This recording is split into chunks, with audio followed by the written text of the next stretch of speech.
Bienvenidos a Contramundum. Por acá un nuevo video para el canal, luego de un mes de inactividad. Y ahora voy a compartir con ustedes mis últimas lecturas. Para mí grabar videos y compartir con ustedes conocimiento es para mí un desafío. ¿Y por qué es un desafío? Porque a través de estos mismos videos yo voy probando qué es lo que he aprendido o qué es lo que puedo transmitir de acuerdo a lo que he leído. Y eso es lo importante. Yo no me preparo en el fondo para hacer un video. No escribo un guión, no le pregunto a la IA ni nada de eso, a pesar de que sí ocupo la inteligencia artificial para otras cosas, pero no la ando preguntando y tampoco ando creando ni ando leyendo un pizarrón. Bien, todo esto nace en el momento, algo totalmente natural. Y lo que quiero compartir con ustedes son escritores que he estado leyendo este último tiempo. Muchas veces se conoce como literatura. Pero cuando comenzamos a profundizar un poco más en el concepto, entendemos que literatura, ¿cierto? Etimológicamente hablando, son letras, gramática, escribir. Y ya en la modernidad, literatura se entiende como una categoría que engloba, ¿cierto? Distintos géneros, como por ejemplo la novela, la poesía, los cuentos, etcétera. Y es por eso que vamos a utilizar ese término, porque son escritores que generalmente se dedicaron a escribir novelas, ensayos, y todos estos escritores que tienen en común, que es lo que a mí me interesa, es lo que actualmente a mí me mueve también al estudio, que es que todos ellos practicaron la fe católica. De hecho, muchos de ellos fueron conversos en su vida. Y eso es lo que a mí me llama la atención, ¿ya? Porque no estoy leyendo escritores en el fondo hace ya 2 años por lo menos que lo decidí así, o más tiempo, unos 4 años diría yo, que comencé a leer de forma más ordenada para poder comprender ciertos fenómenos y por eso también llego al catolicismo. Bien, creo que una forma honesta de poder trabajar, y porque también es un trabajo, y de esa forma poder desarrollar el pensamiento de distintos escritores. Y bueno, me quería compartir con ustedes hartos escritores que voy a comenzar a desarrollar en el canal, que es mi idea. Y en esta oportunidad voy a compartir con ustedes algunos textos. Por ejemplo, el caso de un escritor francés, Maxime Van de Merch, este escritor, quien fue un escritor francés. Escritor que en el fondo también fue un converso, fue católico. Y esta novela que se llama Cuerpo y Almas, que es una novela que es sobre una novela como clínica, si se quiere llamar. ¿Por qué clínica? Porque partes de la novela están recreadas o están en un ambiente sobre un hospital o clínica, en donde se ven cuerpos, muertes, putrefacción, y dentro de la muerte, ¿cierto? Hay personajes, de los cuales, personajes que están constituidos por el bien y el mal. Hay una especie de juego de moral, y dentro del protagonista comienza a hacer ciertas reflexiones sobre lo que vea en ese minuto. Por ahí nos encontramos con un médico burgués, quien de muy joven tenía planeado, ¿cierto? O estaba enamorado de una mujer, y el maestro de él, totalmente burgués, tenía la vida ya preparada para su alumno y quería casarlo con la hija. Dentro de su juventud, el romanticismo lo poseyó a este joven y él le prometió el cielo, el mar, el cielo y la tierra a su enamorada. Sin embargo, con los años termina casándose con esta mujer que él no amaba, pero sí tenía una reputación importante dentro del mundo de la medicina, ¿cierto? Y dentro de eso se van dando distintos contextos, ¿cierto? Se van apareciendo médicos que son bastante fríos, que parecerá ser que perdieron la sensibilidad de la existencia. Y de hecho en la parte principal o en la primera hoja, eh, inmediatamente se citan a San Agustín y a San Juan. En el Evangelio dice: Carísimos, amémonos los unos a los otros, porque el amor proviene de Dios. Aquel que ama es hijo de Dios y conoce a Dios. El que no ama no conoce a Dios porque Dios es amor. Y esto es curioso como comienza con esto, luego que después prácticamente acá describen carnicerías del cuerpo humano, en donde está el cuerpo, están las tripas, los corazones, y de alguna otra forma te aterriza lo que es la existencia en cierto sentido, para poder comprender que muchas veces en frío somos materia, sangre, hueso, ¿cierto? Órganos viviendo y que todo ese conjunto puede ser que constituye lo que a veces son las conciencias, ¿cierto? La conciencia humana, donde hay anhelo, deseo, drama, etcétera. Es una novela muy interesante que aún no leo completa, pero sí debo decir que es un autor que me interesa seguir desarrollando, evidentemente. Y como digo, fue un católico del siglo XX, al menos sus novelas están publicadas dentro de las primeras 5 décadas del siglo XX, él vivió hace 50 años, así que muy buen autor. Obviamente también tenemos a Giovanni Papini, que consigue este ensayo el fin de semana. Yo hace años atrás era un lector acérrimo de Papini. Papini yo lo leí hace muchos años cuando yo no estaba en la conversión. Y bueno, Papini en el fondo en este libro, que es un ensayo sobre Dante, uno podría creer que solamente te enseña o te da pistas para leer la Divina Comedia, pero es mucho más que eso, ¿ya? De hecho, acá aparece con ensayos relacionados con el catolicismo, lo que es la iglesia. Por ahí aparece la guerra entre los guelfos y los gibelinos. Aparece también la monarquía. Se cita a Santo Tomás de Aquino. Entonces es un ensayo muy entretenido que a medida que tú vas avanzando te vas entusiasmando porque no es lento y te van apareciendo muchas imágenes, te van apareciendo muchos fenómenos históricos, obviamente todos desarrollados con la fe católica.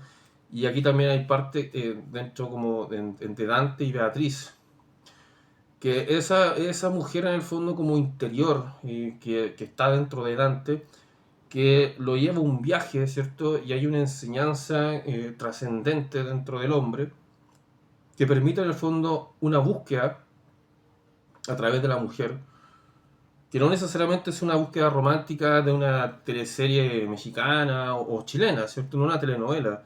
Esto tiene que ver con un camino como trágico, donde muchas veces se cita al infierno. De hecho, en algunas partes aparece Papini con Guido.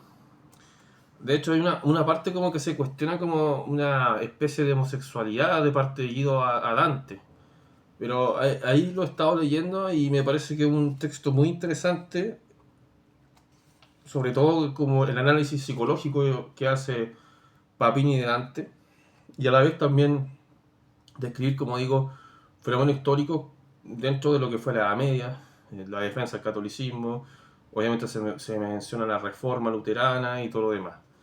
Así que es un texto muy bueno. Papini como novelista es grande. Hay una novela que se llama El hombre acabado, que es una novela autobiográfica donde él relata su vida. Es una vida muy trágica, un niño muy tímido que vivió siempre alejado, una especie de oveja negra, aislada de la sociedad, y que él, en el fondo, cuando era muy joven, descubre el mundo de los libros y a través de este descubrimiento, él sabe que tiene un espacio en este mundo y a través de ese mismo espacio se va desarrollando su vida. Ya cuando adulto se convierte al catolicismo de una forma totalmente radical, él muere como católico y Papini tiene unos ensayos como la historia de Cristo. Habla, de hecho yo he leído ensayos sobre San Francisco, de Asís. No, es un escritor muy bueno, Giovanni Papini. Hay otra novela que se llama El Gok, que también es fenomenal. Así que Papini también está, que bueno, él fue un escritor italiano, ¿cierto? Él fue vinculado con el fascismo de Mussolini y al morir Papini, es curiosa esta anécdota que lo van a buscar dos soldados norteamericanos o estadounidenses, ya se acaba la Segunda Guerra Mundial. Papini les dice, ya mátenme, si en el fondo iban a matar, pero se encontró con la sorpresa de que estos dos soldados estadounidenses eran profesores de literatura, estudiantes de literatura, que reconocieron a Papini y en el fondo lo ayudaron a que él pudiera sobrevivir. Las cosas, las cosas de la vida. Otro escritor que es muy bueno y yo tengo muchas ganas también de leerlo bastante en forma seria. Yo he leído un ensayo sobre la Reconquista, que una especie de defensa al hispanismo o a la hispanidad. Tenemos a Vintila Oria, que es un escritor rumano. Entiendo que este escritor escribió en francés, ¿ya? Bueno, Vintila Oria, tengo entendido que también vivió en Francia, si no alguien me corrige, pero también vivió, fue, como digo, escribió en francés. Y de hecho este escritor tuvo premio con la Academia Francesa. Y una prosa magnífica, este libro que se llama Dios ha nacido en el exilio, que es como un diario de Ovidio. Es una novela que está ambientada en Roma. Ovidio fue secuestrado o fue desterrado por Augusto, el emperador. Y dentro de este conflicto que tiene Ovidio, que Ovidio se sentía muy mal, Ovidio ya en el fondo se sentía una persona completamente fuera del territorio, una persona distinta a lo que estaba viviendo y comienza a vivir una soledad radical en donde ya nada encontraba sentido. Y él se preguntaba o conversaba con personas que se iban encontrando dónde están los dioses, ¿cierto? Ahí se hablaba de los dioses. Y cuando reflexiona respecto a los dioses, a mí me da la impresión de que muchas veces Ovidio, que es el personaje, ¿cierto?, creado por Vintila Oria, se está preguntando por la existencia de Jesús. De hecho, Ovidio vivió unos años después de Jesús. Tengo entendido que son 15 años después de Cristo. Por lo tanto, no se encuentra con Jesús dentro de la cronología, en el tiempo. Era muy joven Jesús, todavía no tenía los 30 años. Pero sí, dentro de la novela se ve que hay un cuestionamiento existencial muy trágico de parte de Ovidio y que él se está preguntando por el Dios que sí va a salvar la humanidad. Ese Dios sería Jesús, el verbo hecho carne. Y dentro de este diario aparece muchas reflexiones sobre Dios, sobre quién protege finalmente al pueblo, porque también se hacían un cuestionamiento sobre lo que es la guerra, cuando hay guerra, si los dioses huyen o no. De hecho, acá también dejé una parte subrayada que me llamó la atención. Por ejemplo, dice: un hombre nos impone la ley y los dioses han muerto, o quizá seamos nosotros los que hemos muerto para ellos. La guerra se convierte así en el símbolo de la muerte y la llevamos en nosotros mismos, con violencia, desde que hemos perdido la fe. Pasajes como estos o reflexiones como estas tú vas a poder encontrar en este libro de Vintila Oria. Y aquí también es algo que también aterriza nuevamente. ¿Por qué son importantes estos escritores? Porque no divinizan al ser humano en el sentido de una estupidez New Age, donde el New Age generalmente dice que somos energía, que somos todos dioses del mismo universo. Todas esas estupideces son opuestas a la metafísica. Si nos ponemos desde el lado tomista, el hombre es un ser racional, de carne y hueso, que tiene la posibilidad de pensar y de capacidad de entendimiento. No es una energía, ¿ya? Si fuera la energía y todos fueran dioses, no existe Dios. Por lo tanto, y además siguiendo este mismo principio, la nebulosa New Age te dice que el ser divino, que está lleno de puro bien, de alegría, de amor, bla, bla, bla, ya, ese hombre, ¿cierto? O no sé qué le quieran decir, espectro, que tienen todas estas capacidades tan divinas, son todos unos grandes seres humanos. Estos personajes, ¿cierto?, dicen que además tienen su propia verdad porque la sienten en el corazón. Dentro de ese mismo principio no existirá verdad, porque todos tienen su propia verdad. Entonces, como yo tengo su propia verdad, no existe la verdad. ¿Se entiende? Bueno, entonces en relación a eso dice acá: somos los más fuertes, lo cual quiere decir que nos temen en todo el mundo. Esto es romano. Inspirar espanto, he ahí la única recompensa visible de la fuerza. Mientras tanto, habrá que guerrear, matar, dejarse matar, derramar sangre en las aguas indiferentes de este río que la llevará hasta la indiferencia suprema del mar. Párrafos como estos usted podrá encontrar en la magnífica prosa del escritor rumano que escribía en francés, Vintila Oria, católico ferviente también. Bueno, hispanita, también defendió la hispanidad. de un tipo tan culto que conocía incluso historias de Chile, citaba a Arturo Bernardo Higgins, citaba a Rodríguez, conocía literatura chilena del siglo XIX. Fue un grande ese tipo.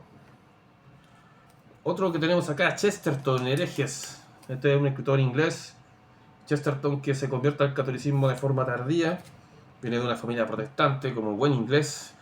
Y este en el fondo es un ensayo que todavía entiendo que se estaba acercando al catolicismo. Chesterton tuvo una conversión un poco más lenta. Entendemos que Chesterton a la conversión tuvo como 2 o 3 años que entraba a la iglesia y se quedaba en la entrada, nunca no comulgaba, no rezaba ni nada de eso. Pero este ensayo es un ensayo incluso a veces irónico, donde cuestiona mucha literatura de la época. Es un ensayo, como digo nuevamente, Chesterton tenía esa ironía diplomático, no era un tipo incendiario para poder hacer sus críticas, pero sí que el tipo era bastante crítico en relación a eso. Bueno, acá hace crítica o artículos sobre, por ejemplo, Bernard Shaw, sobre Wells, este escritor que está bastante de moda con el tema de la guerra de los mundos. También habla sobre George Moore, los celtas. Por ahí también hace un ensayo sobre lo que es la familia, lo que significa la familia, o la institución de la familia. También habla sobre novelistas, la ortodoxia y, bueno, también novelistas de la aristocracia. Son artículos, no responden a un sistema elaborado, no una novela, son ensayos o son artículos que fueron publicados en revistas o diarios de Chesterton. Bueno, acá también hay otro escritor que yo admiro bastante, que es George Bernanos, que este ya es francés, es de la camada que podríamos incorporar también a Máxima Van der Berch. Tenemos también a George Bernanos. Esto es un ensayo que se llama Los grandes cementerios bajo la luna. Es un ensayo que es muy bueno. ¿Por qué? Porque Bernanos pues, también era ferviente católico y estamos hablando de la guerra civil, estamos hablando de España en la década de los 30. Bernanos era de derecha, ¿ya? Una derecha franquista, monárquica, de esa que estaba ya agonizando en esa época, no la derecha economista neoliberal de la judería que existe hoy en día, sino una derecha más monárquica, que probablemente yo también, eh, si Dios lo permite y existe actualmente, yo obviamente militaría en un partido de derecha monárquico, no tendría ningún problema. Y derecha monárquica católica, por supuesto. Y Bernanos seguía esa línea. Y como seguía esa línea, Bernanos se encontró con Franco y vio mucha injusticia, asesinatos, cadáver enterrado por curas, ciertos sacerdotes debajo de las iglesias. Y eso le espantó. Él se pronunció, él condenó todos estos actos, tuvo muchos conflictos con sacerdotes, porque no le parecía lo que estaba pasando, porque no se estaba cumpliendo el evangelio, ¿ya? Eso es importante considerar porque uno puede tener una visión del mundo, pero también existen principios morales que te llevan a eso. Por ejemplo, la fe católica tiene como fundamento el evangelio del Nuevo Testamento. Y ese evangelio, ¿cierto? Asesinar de forma injusta no es parte del evangelio. Y Bernanos lo que hace en este ensayo, con una prosa demoledora, es justamente condenar esto más allá de las etiquetas, porque él dice: yo ante todo soy católico y luego puedo hacer todo lo demás, ¿cierto? Escritor, monárquico, etcétera. Y eso muchas veces no se tiene en consideración, se elimina eso por un fanatismo político absurdo, que es tan ridículo que la razón se utiliza para poder hacer cosas bestiales. Y eso es prueba de que finalmente la razón ha fracasado en la teoría de la evolución, la ilustración y todo este progresismo, toda la invención de progresismo o del humanismo que se va difundiendo durante ya este último siglo y actualmente sigue eso de alguna forma resucitando, diríamos. Voy acá a citar algún pasaje. Yo soy mucho de subrayar los libros porque son míos, así que no hay problema. Aquí, por ejemplo, dice: está muy bien que Mussolini sea más grande que Alemania o César, pero por respeto a su persona y a su genio, me niego a catalogarle entre aquellos a quienes él desprecia en secreto, con su maestro Sorel, George Sorel. Y a quienes Proudhon, anarquista, otro de sus maestros llamaba justamente los afeminados. Por interés de su nuevo imperio, este gran hombre puede sacar el partido que quiera de una tradición de la cual él no entiende ni siquiera el sentido, pues este sentido es sobrenatural. No he dudado nunca de que Charles Maurras fuera más que yo, entendido en teología. Es posible después de todo que Mussolini no le sea en nada en este terreno, pero de todos modos hacen mal los dos en hablar de cristiandad. El cristianismo reside esencialmente en Cristo, y ni Maurras ni Mussolini son cristianos. Yo no tengo seguramente ningún título para aprobar o condenar a la gente de la Iglesia, que creen escamotear la varita del Estado totalitario como se vanagloriaban en otro tiempo, al hacer sutilezas con la República Democrática. Bueno, ¿qué nos desea Bernanos acá? Y aquí es una bofetada para todos estos nacionalistas que se creen prusianos, que se creen no sé qué cosa y después se creen católicos, hispánicos o que aman a Pinochet. Acá lo que está diciendo es bastante claro, ¿cierto? George Sorel, que escribió este tratado de la violencia, que es un tratado, un escritor como que tiene ciertos aspectos de izquierda o de marxista, más de izquierda diría marxista, ¿cierto? Y que él, en el fondo, es uno de los teóricos muy importantes del nacionalismo modernidad ilustración. Y tenemos a él, tenemos a Maurras, que era francés, bueno, Sorel también, Maurice Barrès, el otro, ¿cierto? Y estos tipos, ¿cierto? Lo que dice acá Bernanos es que ellos no son cristianos. Mussolini en primera instancia nunca fue católico. Mussolini lo que hizo fue tomar el catolicismo como medio para un fin, que en el fondo era una manera de poder atraer más adherentes a su movimiento ideológico, que el fascismo, y poder crear quizá una especie de estética que le pueda permitir también tomar ese espíritu y levantar Italia y que Italia esté a favor de esta idea. Y Maurras, que si bien también fue una especie de católico, podríamos decir que también tuvo un fin parecido a Mussolini. No, quizás, claro, de que dice Bernanos, el tema es que el tipo sí era un entendido en teología, no era como Mussolini, ¿cierto? Porque muchas veces yo he escuchado, hace años atrás, que eran tipos que se iban al fascismo porque eran católicos. Y fascismo sí, porque yo soy católico. Reduciendo todo algo político. Pero ahí tenemos un ferviente católico de la época, y como digo, ahí van dos de esa camada que son buenísimos. Aquí tenemos también a Charles Page, este ensayo espectacular, que se llama Descartes y la filosofía cartesiana. Aparecen aquí unos apéndices de Henry Bergson, ¿cierto? Este libro es buenísimo. Le voy a mostrar la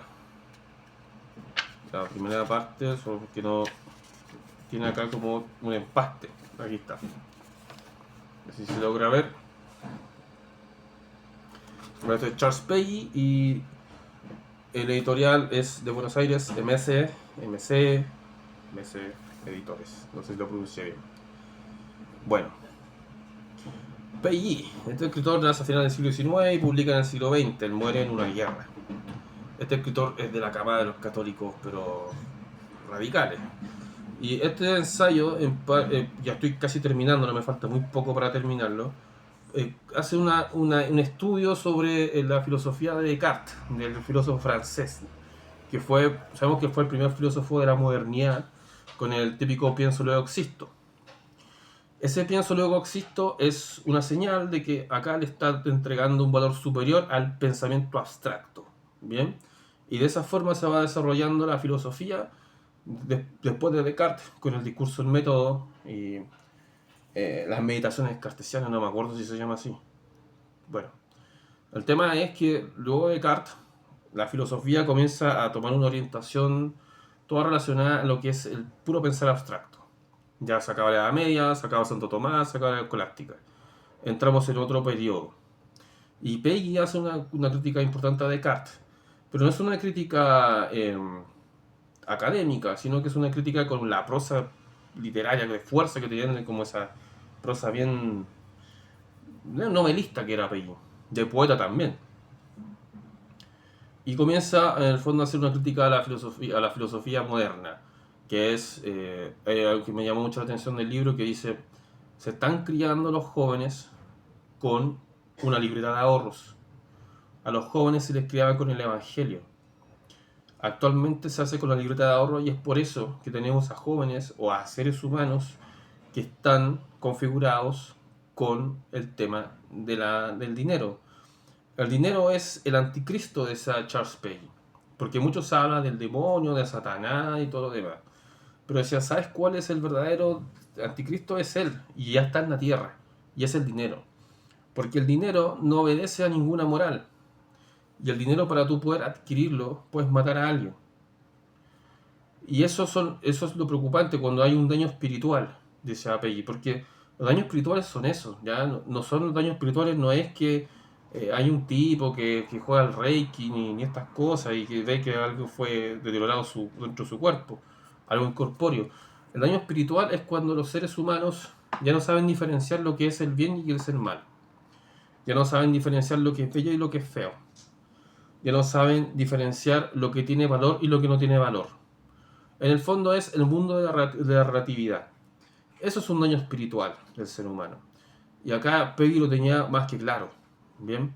Y es por eso que él lo desarrolla muy bien dentro de este primera obra o ensayo, porque después pasa, cita mucho a Henry Bergson, que lo trata como su maestro, que Bergson no fue un filósofo católico, pero sí fue un filósofo que se acercó al catolicismo antes de su muerte, dentro de su obra también, que fue un filósofo que destruyó la ilustración en términos abstractos, pero que solamente se enteraron los filósofos. Era claro, no podía ser de otra forma. Bueno, acá también vamos a hablar de Leon Bly, yo he hablado con ustedes muchos de él, El mendigo ingrato, El símbolo de la aparición, tremendo título, ensayo Leon Bly, un escritor favorito actualmente. La prosa incendiaria que tiene es espectacular, un católico trágico, antiburgués, totalmente antiliberal. Creo que esa es la prueba del verbo encarnado en un escritor que sufrió en vida, ¿cierto? Amó y entregó su vida a la Iglesia Católica. Y bueno, hay otro que está leyendo sobre la salvación por los judíos, que algunos creen que es un texto antisemita. Obviamente el texto antisemita siempre ustedes saben de qué lado viene esa recomendación, y los otros dicen que un texto pro judío no es ninguno de los dos, ¿ya? Es una reflexión que te dice que en el fondo la única forma de que los judíos se puedan reconciliar con el mundo es que ellos se puedan convertir a Cristo, ¿bien? No es más profundo que eso, pero lo voy a ver en otro video. Acá tenemos a otro autor, Graham Greene, con una novela que se llama El poder y la gloria. Es un escritor inglés. Esta novela es muy interesante porque Graham Greene también es ferviente católico. Déjenme mostrarlo acá. Bueno, se trata de un cura curado, depresivo. En el fondo es un cura que es todo lo contrario a lo que se espera. Y eso en el fondo muestra que el catolicismo reside siempre en el pecado original, porque no es el catolicismo, o al menos lo tenemos desde el tomismo, nosotros sabemos que los seres humanos no son seres perfectos y que están constituidos por el bien y el mal. Y al estar constituidos por el mal, también sabemos que tenemos una inclinación a hacer el mal, ya a portarnos mal, ya a pecar, etc. Eso es imposible negarlo. Sin embargo, existe la santidad, existe el evangelio, para poder no caer en eso. Bueno, y otro escritor, François Mauriac, también de la misma camada de todos estos franceses radicales. Este es un ensayo sobre Charles de Gaulle, muy buenísimo, que voy a hablar más adelante de él para no cometer errores, pero este sí lo leí, que se llama Escritos íntimos, que es una especie de autobiografía donde Mauriac, que fue un gran novelista que publicó novelas como El nudo víbora, que es un clásico que tiene él, El beso leproso también. Mauriac es un tipo que acá es un tipo bastante crudo, ¿cierto? Muy trágico, muy existencial, que vale la pena leerlo, ¿ya? Por ejemplo, acá, he vivido más dolorosamente que ningún otro joven católico la angustia de adherirme a una fe ligada a hechos históricos que la ciencia tiene el derecho de examinar. En el fondo del modernismo había el deseo de independizar a Cristo de las investigaciones de la exégesis. No necesitan a un Cristo viviente, sino un sistema católico de cual dependa el orden social. Por lo contrario, ha consternado a muchos místicos. Prosa exquisita de François Mauriac. Y también, no lo he leído, pero lo quiero leer, lo empecé hace poquito, que es correspondencia entre Paul Claudel y André Gide, o Guide, no sé cómo se pronunciará. Paul Claudel, o Paul Claudel, también fue de la misma camada, ferviente católico, poeta católico, novelista, también se convirtió al catolicismo. Compartían muchas cosas en común con los mencionados, con Blas, Mauriac, Bernanos, Peggy, Bourget, entre otros más. En el siglo XIX también tenemos a Huysmans y a Barry de Barboley, creo que no sea francés, no podría pronunciarlo. Y son escritores que tienen una prosa espectacular, demoledora, muy cruda y que a la vez te permite también entrar más en el campo teológico, filosófico y de la doctrina. Y si no eres católico, no importa, lo puedes leer igual, te va a mover el corazón, te va a dar una sensación, una angustia que te va a permitir también una reflexión para luego tomar distintos caminos dentro de tu lectura y las formas de pensar, ¿bien? Y de hacer. Así que bueno, el video duró media hora, agradezco su atención, así que esperamos, o sea, espero, no puedo hablar en plural, ¿qué estoy hablando? Estoy solo aquí. Bueno, próximamente voy a seguir subiendo algunas cosas sobre estos libros, espero que sea muy pronto, todo esto lo he leído en harto tiempo y quería compartirlo con ustedes. Cualquier comentario lo dejan acá en YouTube, no hay ningún problema, les voy a responder de forma muy amable. Así que eso, este es el último libro por si no lo vieron. Y vamos a estar dándole a lo que es la literatura, no todo el Quijote. Que esté muy bien.